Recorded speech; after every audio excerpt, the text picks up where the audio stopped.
So, welcome everybody. Let's give this a little more time for people to file in. In the meantime, let me introduce myself today. I'm your host, Christian. I've been doing this for quite a bit now, and I enjoy the hell out of it. Today, in a more festive background, and we are here to talk about one of the most neglected, I would like to say, topics. In not only the ServiceNow, but in basically every transformation project that I've been part in over the last decade, I would say at least. And to navigate us through the topic of organizational change, I brought an expert today. And this expert is none other than Christina. If you would like to introduce yourself to the audience. Yes, sure. So welcome, everybody. My name is Christina. Everyone calls me Chrissy, so feel free. I'm on the platform since 2017. I enjoy working with ServiceNow, but yeah, as Christian just mentioned, there are a lot of obstacles also coming around the platform. It's not just about how good you can implement it, but also how good will you live it. For me, it's very... in various roles. I'm on the ServiceNow platform environment already around, and I recently joined ServiceNow itself. So let's see how my journey goes on from that and how I can bring organizational change management to the crowds directly from the source. All right. So what is organizational change management? In the end, it's the people change. So everything is about how can we make sure that we bring our employees, but also our customers, don't forget them, on new platform, on new solutions. And how do we make sure that whatever nice ideas we have to drive value and bring better business outcomes, this will only work if people adopt the solution. So it is, in the end, for the end users, it is for the customers, but for me especially, don't forget about the operations team, because also they change to a new platform. They have a new work environment and they need to really live it. They need not just to only make a request, but they really need to host the platform. They need to think about, okay, how to bring the next processes. So for me, organizational change management has so many aspects, and the neglection that takes place is really a pity. And this is also why a lot of projects fail, and everyone is asking themselves why. So is it primarily an ops people thing, the OCM, or? For me, no, it's not primarily, but I think that the overall audience understood in the meantime that we need to bring our employees and our customers to the platform, hold their hand and show them, okay, this is how you do now things, how we can help you faster. But I think what is still forgotten is the ops part. So it is end user, it is customers, but it is also the ops. And important also is the OCM takes place before you start the program, because you need to set up all the audience. You need to make sure that your program has the idea of the communication already set up. And it is not taking place only in operations, but it is a transformative journey, as also the implementation will be. Right. So the transformation is the thing that we actually want to achieve. But OCM is more than just writing a couple of emails, correct? Of course. So by this, you can do so many things. You can do, of course, also a lot of things that are maybe not adjusted well, but you need to understand the culture of your audience. So if you are maybe in a very regulated environment where everyone is still very keen to their outlook, then yes, go for a campaign with emails. Communicate the message that you really want to bring. But think also on your new employees, on your younger customers. Drive with social media, go on marketing campaigns, like really drive marketing, and use Teams to open up channels where people can just ask questions. This is like the communication part of organizational change management. But of course, you also need to train the people. It's very important that they understand how to use whatever solution they are they are allowed to use in the future. And not just train, but also set up the communication in the future. Every release that you're going to bring needs to be pushed, needs to be understood. What will change again? How can we improve? Did you hear us? Can we give feedback? How did you use our feedback? So give them real information about, okay, we got feedback about, I don't know, the duration of our incident management was very slow still. So we worked on that, and here's our feedback for you. We worked on the duration times. We give you faster speed. We have less approvals, and give them really also the information about what you change. So good things should happen, but you also need to talk about them. Right.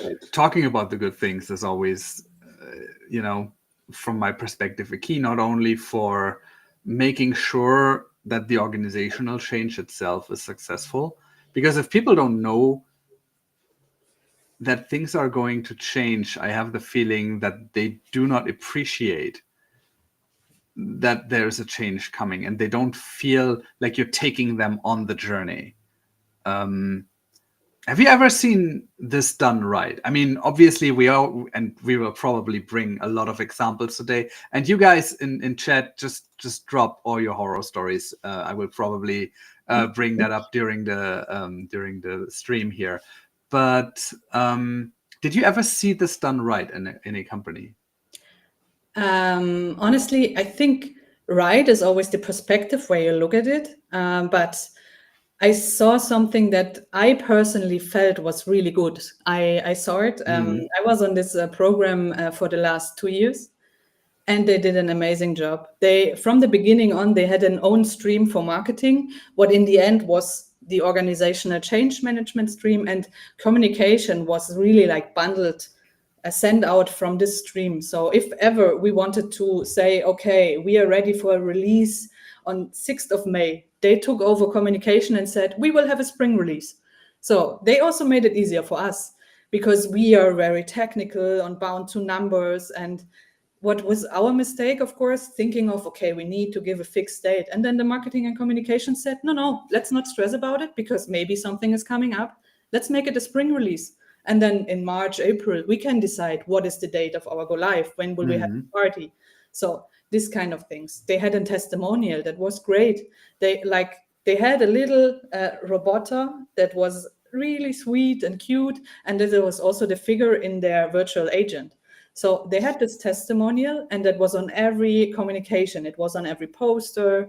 It was everywhere. And they asked a lot of feedback. They had sounding groups for each stakeholder group. Even for employees, there was a sounding group. So whenever we were thinking about bringing a change to the platform, we did a pilot, and we checked it with the sounding groups. And based on the feedback, we really used it. Like, we needed to work on every feedback item and needed to give answers to the feedback. Like, no, we will not take care of this at the moment because it's not part of this phase, but we will come back to that later. Or we really needed to answer the feedback. So it was not just a plain list, like, this little letterbox where you can push in all your bad thoughts, and then no one would ever look at it. So we really worked on the feedbacks. And there was such a nice communication, but also in between, let's say, in between all the workshops that we had, it was a huge global project. So there were people from Americas, there were people from Asia. There was also different streams of communication for each region, because they are culturally different. So in America, there was a lot of hyping, in the Central European region, it was more a smooth communication, and like, this will come. Don't be afraid. We will take care of you. We will have trainings ready on this and this date. And in the Asia version, there was more communication through the managers, because there's always a different culture. And for me, this program did a lot of things right. So that was really, really good. And in my opinion, they also measured. They measured the adoption. They measured how many people were on the platform, how many people used the request management. And they had an adoption rate of over 80% after go live, what was great. That's a really good number for the first 2 months to go live. And in the meantime, they are over 90%. So it's really people logging on and using the platform as it would be. We have a question in the chat, and you hinted that this was quite a, with the different regions, quite a big engagement. And Abhinav would like to know how big this engagement actually was, what kind of size of client we're talking about. They have 60,000 employees, So and they are quite equal split over the 3 regions. So this is also why they spend on all 3 regions the efforts. Yeah. So it does sound like they already, just with the communication, properly set up communication stream, adjusted to their specific reasons, kind of did an amazing job and brought the adoption rate up. And I think this is something that is highly underestimated. I mean, OCM is expensive. Yes. Bringing in additional resources, and they might be internal resources. You don't necessarily need to engage. And I think, in fact, it is better if you're handling the OCM stream yourself. The company does know the culture in their subsidiaries best, probably. But it is still resources that you need to invest. Would Absolutely. you? So for me, I see a lot of times, or I personally think driving the change internally from the company to the outside, as you said, is the better success factor, because it brings the better message to the employees. It's someone of us that is communicating here. So you should definitely have maybe the change lead that you need to announce, that you should definitely bring into your change engagement. That should maybe come from your end, from the company's end, from the customer side. Nevertheless, there can be supporting instruments, like just go to Now Create, and you can have an idea of, okay, these are assets that we can use to do organizational change management.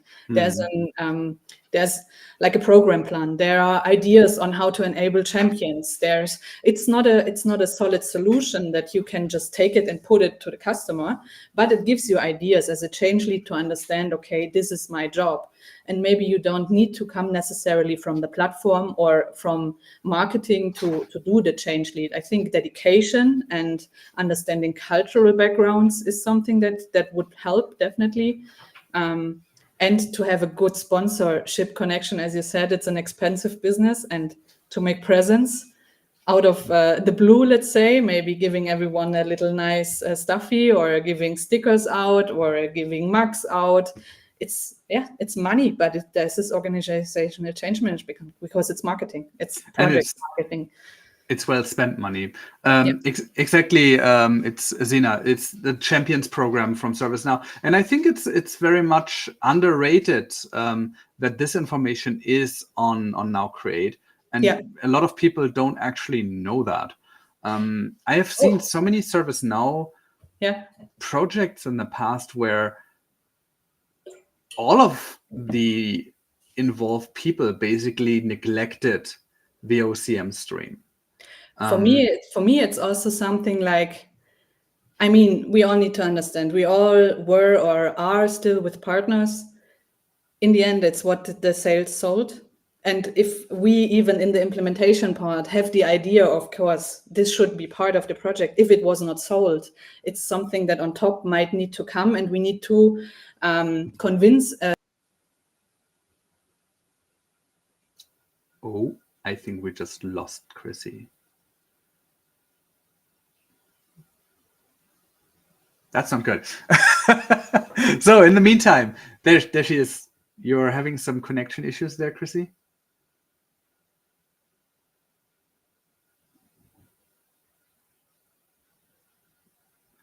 In the meantime, drop your questions in chat until she's back.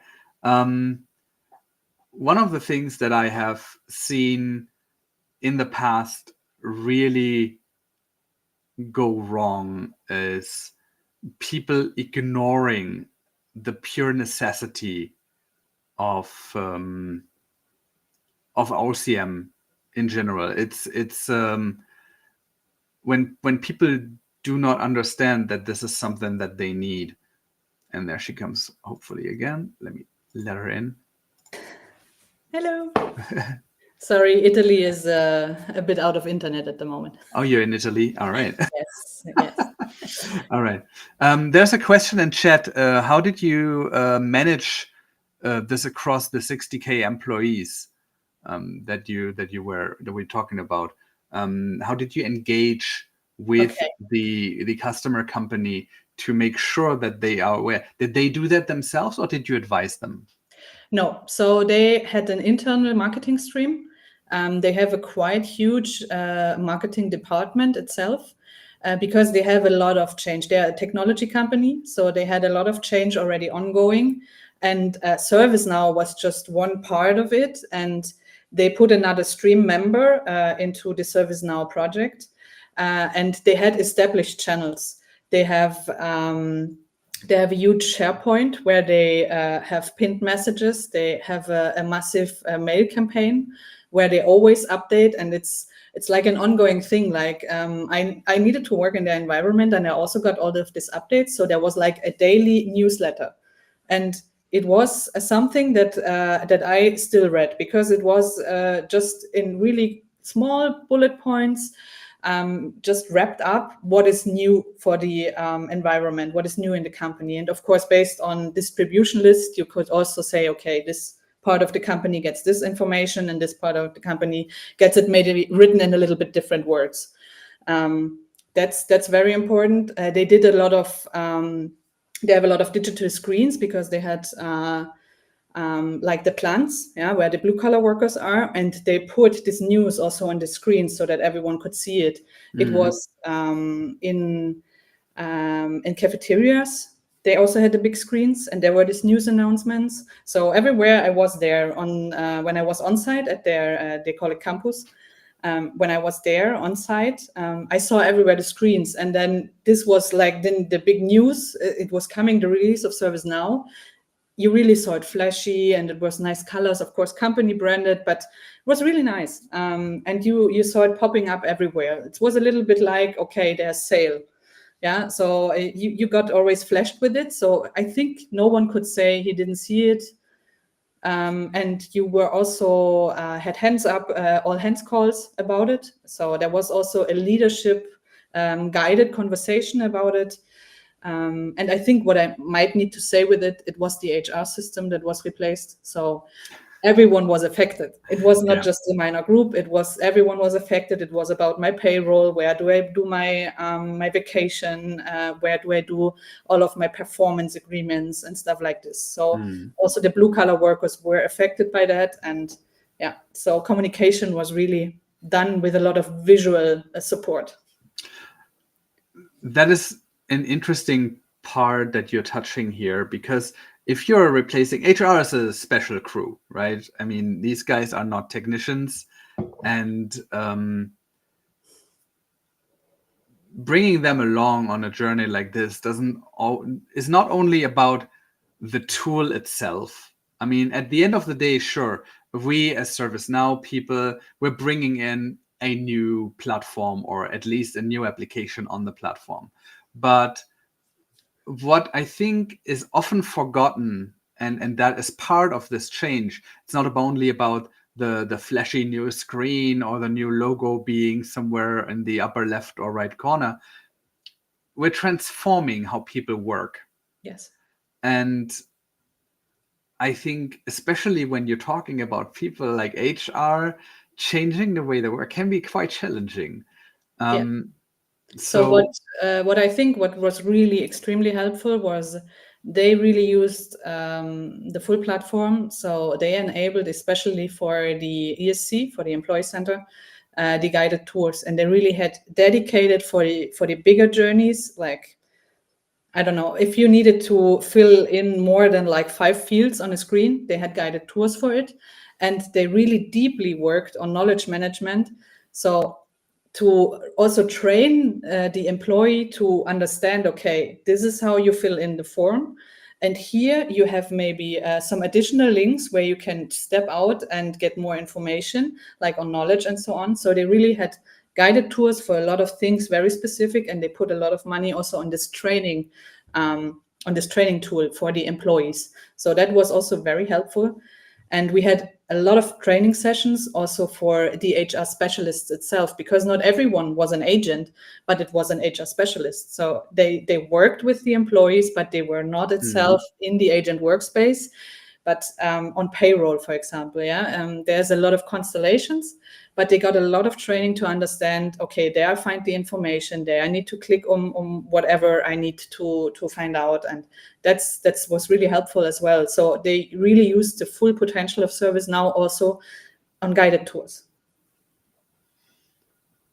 Right.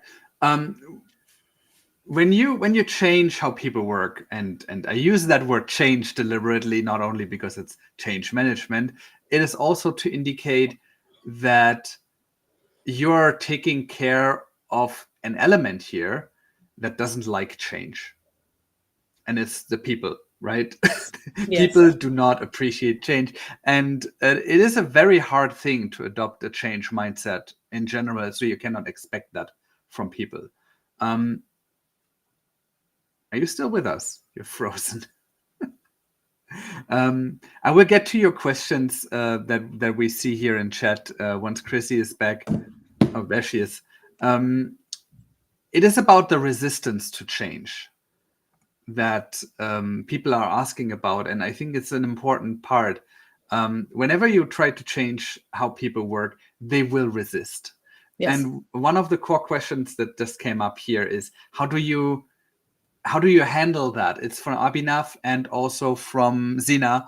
They are kind of hinting at, how do you overcome these kind of resistances? Is there like the silver bullet that you could shoot? Okay. So I think it, of course, also depends on who is resistant. If an HR professional is resistant, I need to tackle it different, because it's his job. It is just his job to work with the tools that we give him. Of course, we want to enable him and want to have him happy, but it's more like a manager engaged situation where you try to overcome the resistance and try to also understand what is the blocking point. Because I think often enough people just does not feel heard. And if you try maybe to explain that your work can be faster, that your work can be more efficient, and you can focus on important things, maybe they would not be that resistant. And what I saw is also exactly take these people, take them by the hand and say, you are now my champion. I need you to support me, to bring this platform to life and to understand everyone around you, how the platform works. So for me, also resistant people, if they are somehow heard and you can make it happen, bring them into your change, team, because they are normally, if you have them on your side, they are very persistent to the other colleagues to tell that's a great platform, if you could convince them. So that's a great thing to do. And for employees and for customers, I think there is just the penetration is really part. Like if they cannot reach the old channels anymore, they will give in. And as long as you enable them to, like, they open the browser and they land in the HR platform or they land in the ESC, no matter if you have maybe also IT solutions, HR, or whatever, but as long as they open the browser and they are landing in there, and you try to guide them and give them the Google experience, the Amazon experience that they can just type in, I think resistance is limited. And also, on the other hand, something that you need to make sure that your agents, for example, do not take calls consistently from the same person because the person is too lazy to use the ESC. So try to train, go with them together, enable your agents that they are like communicative, skilled enough to take this with a smile and say, okay, today we do together the exercise. So I share my screen and we look together, how do we do the request? And the next time I let him do it. So really step by step, bring them, hold their hands and help them on a positive way to really make the adoption happen. I think Abhinav is hinting at an interesting point here in chat. I'm not sure if you have the chat open on the side. It pops up here every now and then for me. The resources that we were talking about are not only the people who make the OCM happen. And I think that's a very important point. And a lot of a lot of companies don't even do that by engaging, their own marketing department, how you mentioned it. But it also comes down to, are the people who are affected by the OCM or by the organizational change, are they even in a position, and do they have the resources to consume these things that Yes. you are providing them with? Um, Yeah, let's just take the blue collar workers in the end. If yeah. you don't put them screens, how should they know the change? They all do not know. I think they all didn't had their own laptops. Of course, they had like the kiosk solution. So there was one computer at the floor, and everyone could log in. So you need to make, of course, also for them a guided experience. That's very important, because how would they know? They can watch a video. Of course, you can record videos. You can make nice learning nuggets. But as is their main task to work on the floor and not to find out how to request vacation, I think there is where it gets a little bit hairy or tricky. So you need to find the balance here, and maybe exactly ask your sounding group. Like, have a sounding group of blue collar workers. How would it work for you? How could we enable you but the best? Do you understand Mm. what we are showing you here with this 3-minute video? Does this help you enough? Do you need more? Do you need less? Yeah. I find it interesting that there are so many different ways of doing that, but in the end, it is about making people aware that it's going to happen.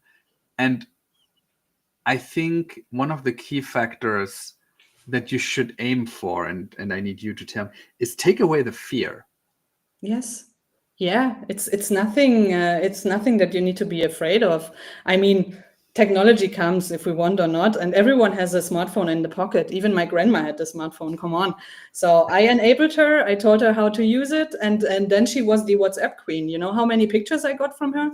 So it's just taking away the fear, Yeah. and for me also making sure that the phone is secure enough that she could not, I don't know, buy a lot of things that she doesn't want to buy. So there were some adjustments necessary, but yeah, I think it's really taking away the fear, talking to people, be open-minded, and give them the feedback channel. Like, there is no dumb question. Just ask it, and we try to help you. So I've been engaged in a project recently where basically there was no OCM at all. Mm-hmm. And every time I brought it up, it was like, yeah, it's not happening. And with, all the foreseeable issues. And one of the things that I see as a massive risk factor, aside from the adoption rate, and I think we can talk about adoption rate all day long, right? Is OCM also is a signal from my perspective um, for a certain layer of people to be engaged with the project. Um, what I'm talking about in this particular case was people in certain management positions were not aware that this is going to be a thing. They were not aware that it is a key success factor to be engaged with this project. And thus, they didn't engage with the project at all. I mean, aside from that being a horrible stakeholder management in itself, I think OCM is also taking care of this a little more. Absolutely. I absolutely agree. What I tend to do, I sneak it in. Like, we need sounding groups. Clearly, we need Yeah. training. We need training for end users. How do you communicate that we will have training? What for? So maybe we tell them that we have a platform that we're gonna bring, and maybe we tell them why we are doing it. So it's, of course, it's not the program, it's not the full marketing, it's not this splashy thing, yeah. But I'm trying to sneaking it in on a logical sequence where I know, okay, I can talk to the program manager or whatever, the platform owner, and say, I think it's a good thing if we do that out of my experience. Yeah. And this is normally what helps a bit. Mm. Yeah.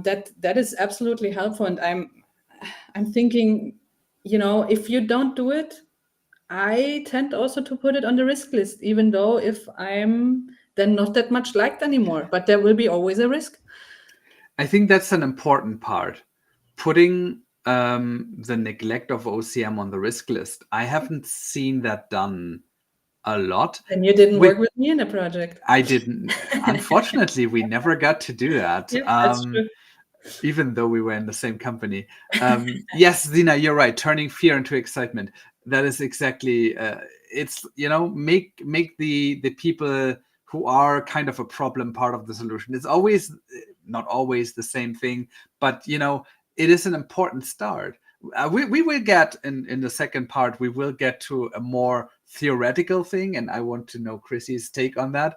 But yeah, it is taking people on this journey. It is about the people at the end of the day. And I think the worst thing that you can do is make OCM um, or give OCM to technocratic people. Yeah. But yeah, putting OCM on the risk list is something that I need to keep in the back of my mind. I like it. I haven't. Yeah, I'm not sure if considered doing Abhinav is maybe a bit sarcastic on that. We know each other, so Oh, you know him. I see. Well, but it's okay. Don't tease my guests, Abhinav. I need her to come back eventually. No, I think maybe he is nice. Today he's nice. So I have seen OCM done right once in I don't know how many ServiceNow projects. It's been a lot, and I'm talking specifically. It was not ServiceNow project was just part of it, and I think this is one key that I would like to hear your take on. Yeah, The ServiceNow transformation in this particular engagement, and I was on the customer side at that time, was the first one that I ever did in 2010 with a manufacturing company here in Switzerland. And what they did was they didn't just implement the platform, but they made the transformation part of their strategy. And it was a transformation that affected the entire IT structure. And what they did is they basically took their key personnel, us in central IT and a bunch of other key players, and basically brought them offsite for 2 days. I was only there for 1 day, but basically the rest was there for 2 days. And they had externals explain to them what was going on, why we would need to change, and even, took care of some methodology stuff that I didn't understand at the time or was still young and didn't really care for it. But, in retrospect, I think that was kind of a good approach, taking people out of their daily work environment. Yeah, I think that's something that absolutely can work. What we all make ourselves clear, I think, based on the setup of the organization, you cannot do that everywhere and for every role. It always depends on how much are you affected. But yeah, if you're replacing the core IT structure, governance, whatever, this is my daily bread. I will work, I will eat, I will sleep with that. Yeah. So I'm in big fear that I maybe lose my job, that I'm not able to do my job, that I will be slower, that people will judge me if I don't understand. So taking people out of their normal environment and giving them the chance to ask questions, to show them the way that we anticipated for them, that we think is the best way, but then at the end also maybe giving the chance to ask the question, or do you want it different? Do you see another approach? We want to hear you. Yeah. I think that's a great situation that you are talking of here. That can also help and be one step of OCM that is very successful. Yeah.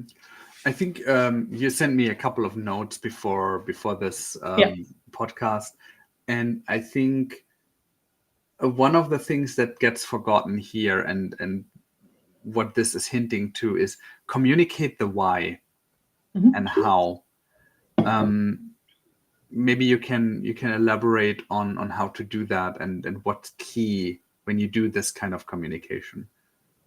Yeah, I think What is super important is the objective. So we all know a company is out to earn money.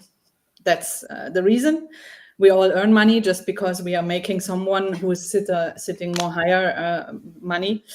But yeah, of course, how can we do that, and what is my role in that is very important to give them the understanding of the strategy that we are driving. So in our example, we use ServiceNow. Most of the time, we have a specific business outcome or multiple in mind why we are doing it.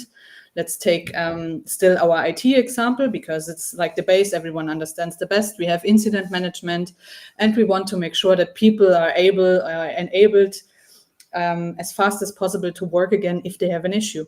So if we can speed that up, make the agent faster to give a resolution to our end user, this is why we are changing the system to make it AI ready, if not even directly enabled with some AI gimmicks. But I think in the steps today, if you start a program, you make it AI ready. You make sure that all of your employees are future ready, that everyone understands the idea, the strategic, why we are doing it, how we are doing it. And because, of course, what is the goal, what we want to achieve, and how do we achieve it, in which steps. It's something that's like little by little, and not just a big swallow, everyone tomorrow, switch on and be ready. You only use your smartphone. Your laptops are gone tomorrow. So something like this, I guess, will not happen, but you need to bring them on the journey, tell them why, tell them how relevant they are also in this journey, and make sure that this is also something that has an ending point. So we will make this journey, but we will also arrive at a certain point, and it will not go on, and you are like drawn out of change and drawn out of all of the trainings that you need to do. No, you have your comfortable environment, but your fresh, new, painted, comfortable environment in a couple of months back, and you can sit at your desk and you can think about how to solve my problems better. So, do you think we're walking a line there, though? When you're talking, and I mean, there will be a panel on AI. I just future heads up. I'm planning to do that here at some point with more than just two people discussing, because that is a big deal. But when you do a program that makes something AI ready, right? The strategic goal of a company is to save money at the end of the day. Because IT is a cost factor for most companies and not necessarily something that they produce something with.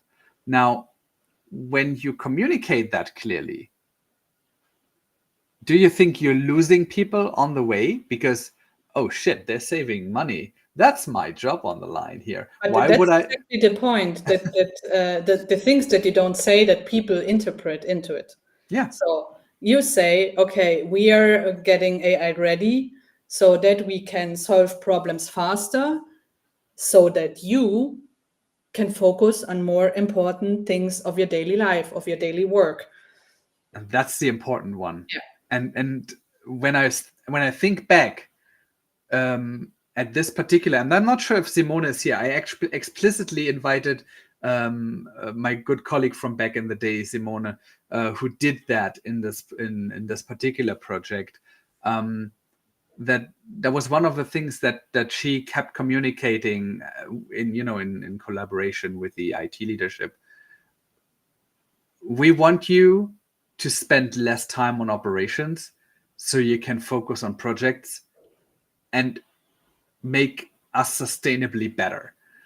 And I think if that's one of the messages that you're sending, you're spot on, right?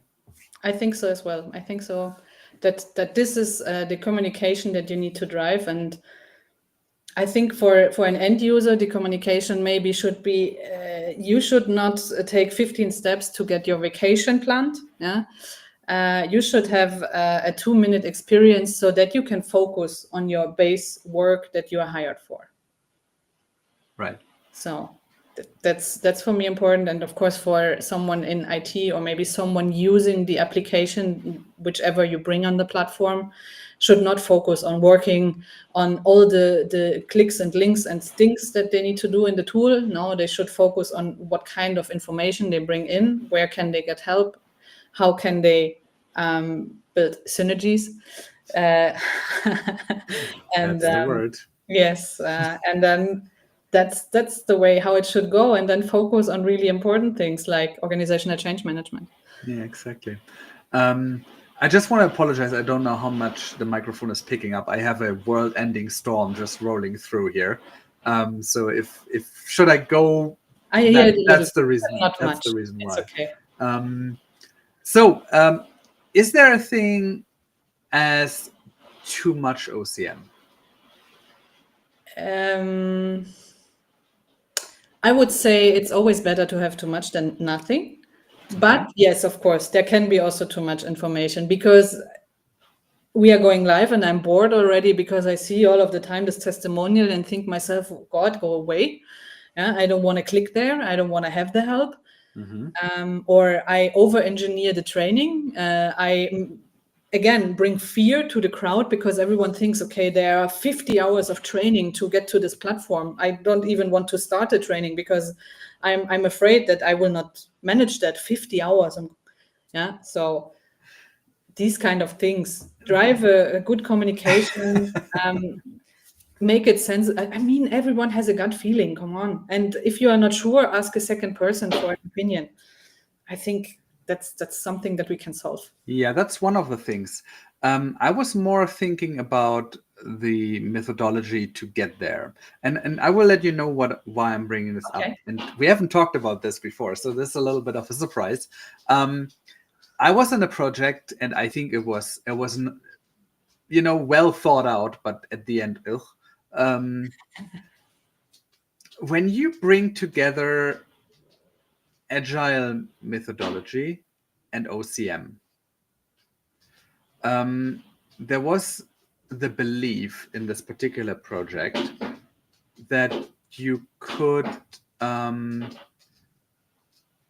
that you should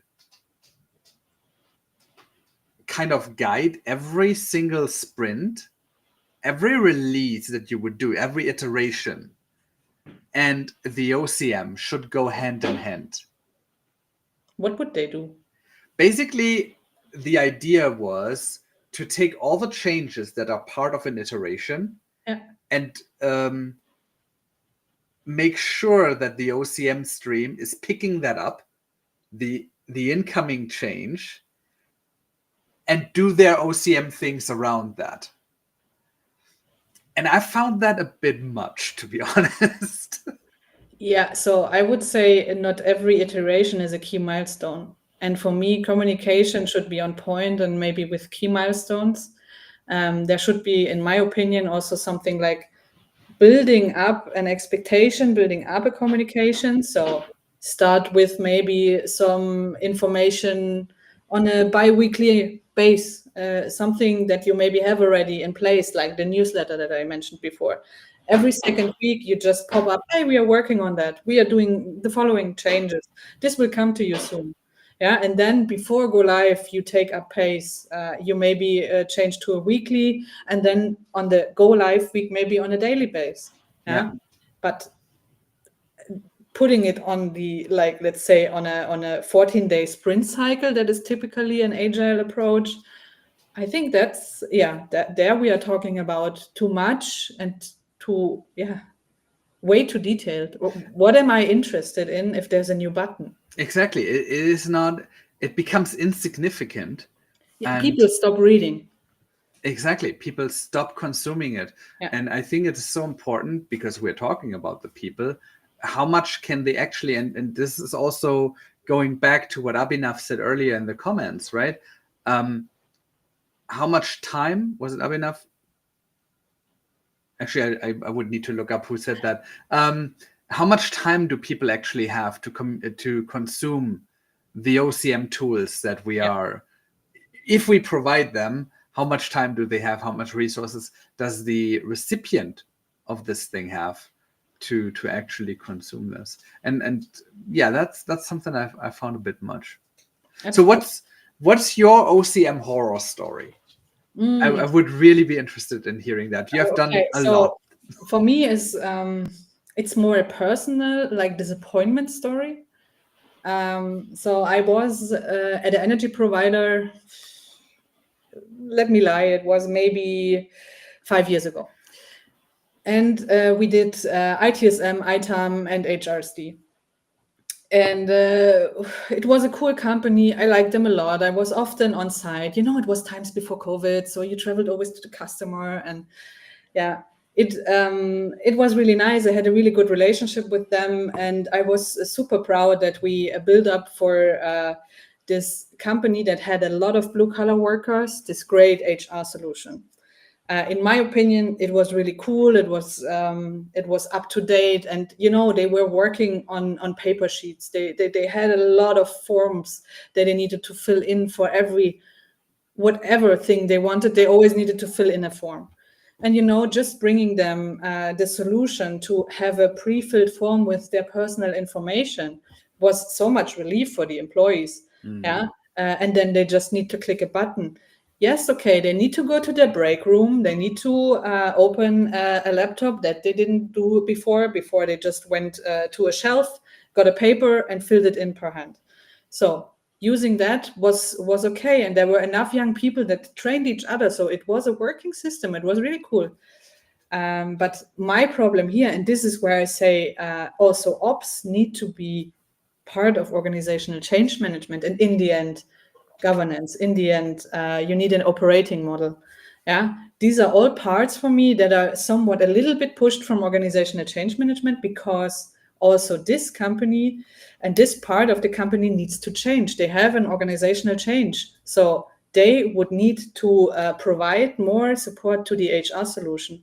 And what was the outcome in the end?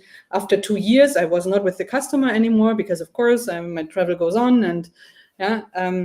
I just heard they built back the employee portal. They still have ITSM, they still have ITAM, but they couldn't provide the changes for the HR implementations as needed. When new forms came up, they couldn't provide the new forms, what is like the normal admin job. They didn't have a person to do it, so they went back to the papers. Okay. And that was for me like super disappointing. Yeah.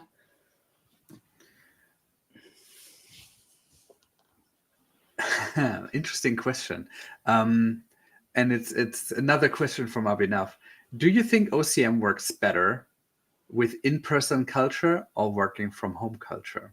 That's a thing, right? Yeah. Yeah. I think it has both pros and contras, so plus sides and negative sides. I think it's easier to reach people that are working from home, as long as we expect it's exactly like I understand working from home, like I'm doing it. Like I'm a remote persona. I have my laptop every day open for 8+ hours, and I'm available. I'm online. So there, I think in this environment, I can maybe reach a person better than in person, because in person, I think personally, there is a lot of it limits you to specific communication styles. So you will have it digital. There will be not a coffee chat in the corner where you discuss the solution, what also can be part of organizational change management, of a method, how to do it. Yeah, there will be no lunch and learn. Maybe you can do it digital, of course. But for me, it's like, I think this is not something that I would compare. It's depending on my job. I think it's harder for making the organizational change for blue-collar workers than for me, than for the digital natives and for the people that are anyway sitting in front of the laptop all the day. I think for people that are not used to work the whole day on the laptop, for them it's a bit harder, because they anyway, how often do you put vacation in? 6 times a month? No, 6 times a year? Maybe one time a year. Yeah, once a year. Yeah. You need to understand how to use the program. And before, I just went to the shelf and got the paper. So how often do I watch my payslip? before maybe they got it sent at home. Yeah, and now they need to get it online. Maybe that's an inconvenience for them. Instead of getting it sent home, now they need to make sure if they want to have it printed, that someone prints it for them. So this kind of differences, for me, it's more like the persona, the working persona. That's where you need to make a difference in organizational change management, not so much working from home or the office. Yeah, that's Right. for me different. So it's a cultural thing in terms of who is my workforce and how do they actually consume any sort of information around this. It's as well as we say cultural, from the sense of like geographically culture, but also from the generation. You know, I grew up, I didn't have a phone, I needed to turn 16 to get a mobile phone, you know, and this kind of things. And when I look at my niece and my nephew, they are constantly on their phone, and they not even 16. So there were already mobile phones when you turned 16. Of course there were, but you needed to pay a lot of money to have the prepaid card, you know? It was very expensive to have one. Good. Aside from that, I think what we can determine is that because OCM is focused on the people inside of a project, and I think I had a slide once, I don't have it right now, I should probably have prepared that, where you had project management being basically the focus on something that we want to do from the technical side of things, and OCM being, like you mentioned in the beginning, working on the same change, but on the people side of things, right? Yes. And because we are focusing on the people in OCM, we should be focusing on the people in OCM, not only in terms of that we need to bring in the people, but also on how we bring in the people and make it very targeted. Yeah. Would you say that's correct? Absolutely. Yeah, you need to always think about your audience. So you need to define your target groups. Either is this for communication, either is this for training, either is this for merge. Yeah. So you need to make sure that you understand your target group and that you can also reach them. Yeah. How can you communicate with them? And you need to understand also they have maybe different resistance levels. So yeah, it's not just identifying, it's really understanding. Yeah, that's I think the exercise that you really need to do. And in my opinion, there are enough resources that you can get information from to understand how specific groups are ticking. Yeah, so how do you reach them best?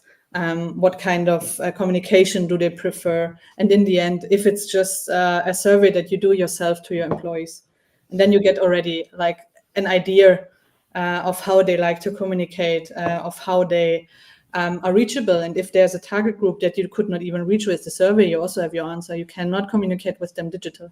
So, right. So, in terms of the costs of all of this, what would you say is because we talked about too little OCM, we did mention that there is a little bit too much potentially. When we're talking about hitting the sweet spot, what would you, from your experience, think, what should a program manager or project manager kind of calculate in his budget for a good level of OCM? Can you affix that to the project size itself? In my opinion, you cannot just give a hard number, but you can, of course, say, okay, I definitely need a change manager. So that's a resource. Yeah. It's one person that I can name. If it's a smaller change, maybe this person only needs to be available half a day. So there I can already balance out a little bit. Yeah.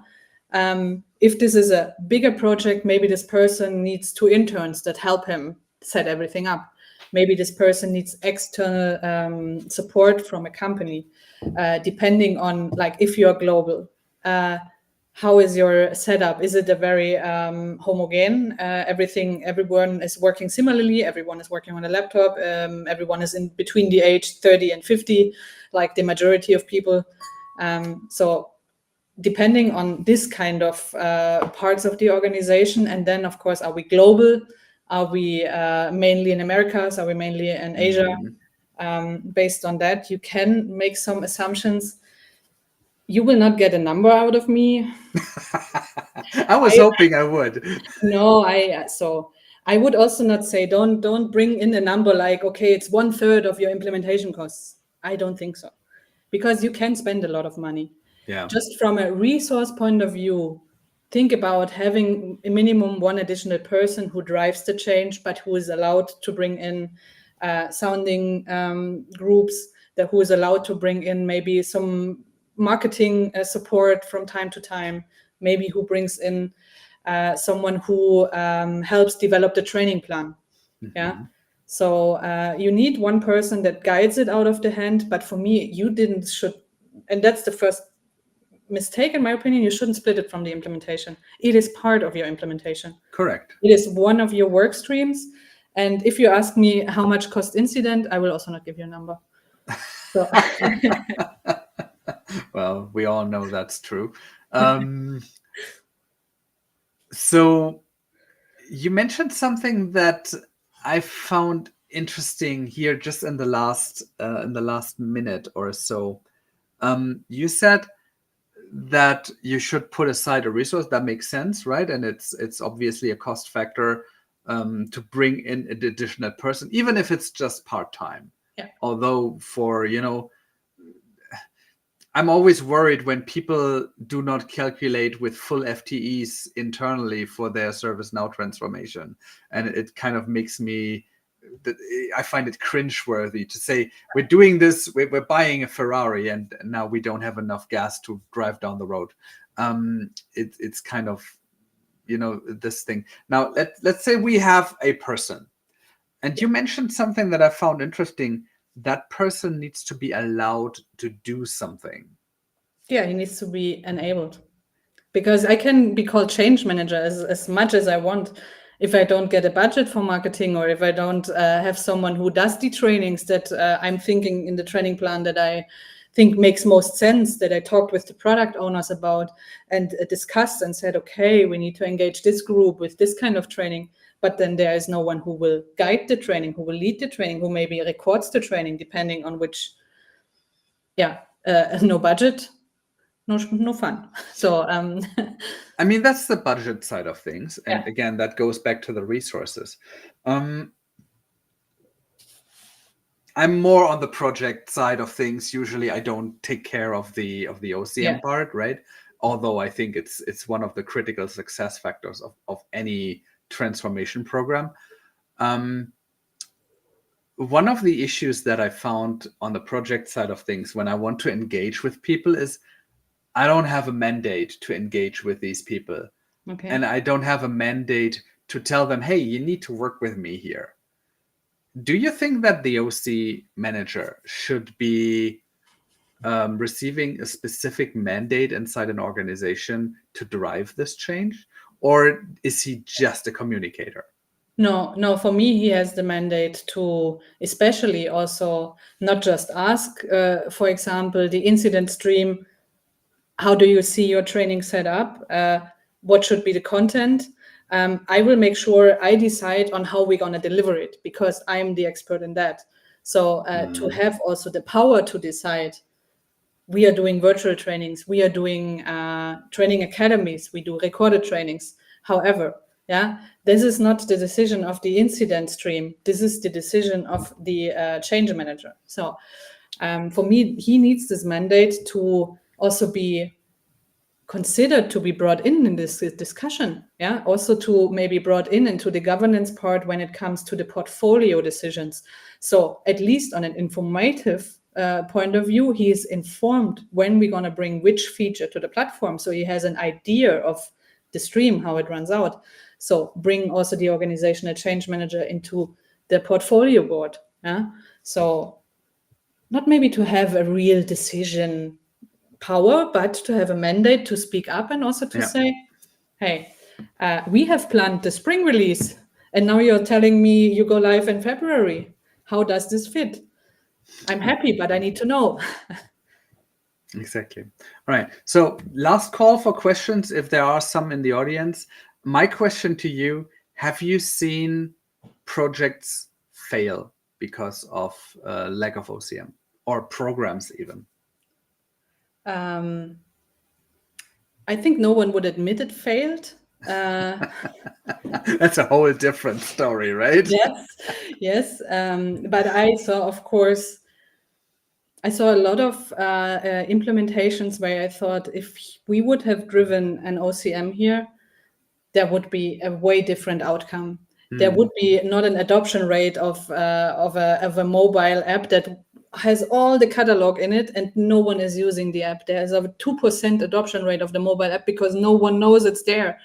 Like these kind of things I saw actually a lot, and that's a real pity. And in my opinion, the main problem here is no one is measuring the adoption rates. No one is measuring how is the solution evolving. How are maybe times going down, resolution times. It's all in all, yeah. The measuring, the KPIs are missing because everyone is so focused on the daily work. They don't think strategically or tactically, yeah, and I mean, KPIs to measure the success of a transformation are a general problem, not just an OCM problem. Yes. Because I've seen so many projects in the end where they were just like, oh, my gut feeling is it's a little better than before. So yay, success, right? We have a question from Abhinav. What are the key qualities, skill sets someone should have when moving towards OCM as a job role? My first would be patience. Yeah. So, I would say you need to be patient, but you need to be open-minded. You need to love to communicate. That's clear, and in different ways. You need to listen to people. Important for me, make sure that the feedback channels are open and listen and give the feedback to the people that can really make a change. Yeah. And for me, these are a lot of soft skills and not so many hard skills. I think you should have an idea of how marketing works, but in my opinion, there are jobs where you really need marketing skills, and there's organizational change management where you need to have an idea and be enthusiastic and trigger everyone and bring everyone positively into the change. As we said, change fear into enthusiasm. Yeah, that's I think the skill set that you really need. It's a lot of soft skills. It's a lot of soft skills. I would agree with that. From my perspective, you should not be socially awkward. That is certainly something that would disqualify someone from doing that role. But aside from that, just be, a socializing person and enjoy working with people. That's from my perspective. One of the key things that you should be doing. Well, we are over time a little bit. That doesn't matter. This was very, very much fun. Thank you so much for being part of this. Thanks to everyone who joined for the many questions compared to last time. I really enjoyed that. This is simultaneously loaded to the Swiss Snow Guy YouTube channel and will remain there for future consumption. So thank you, everyone.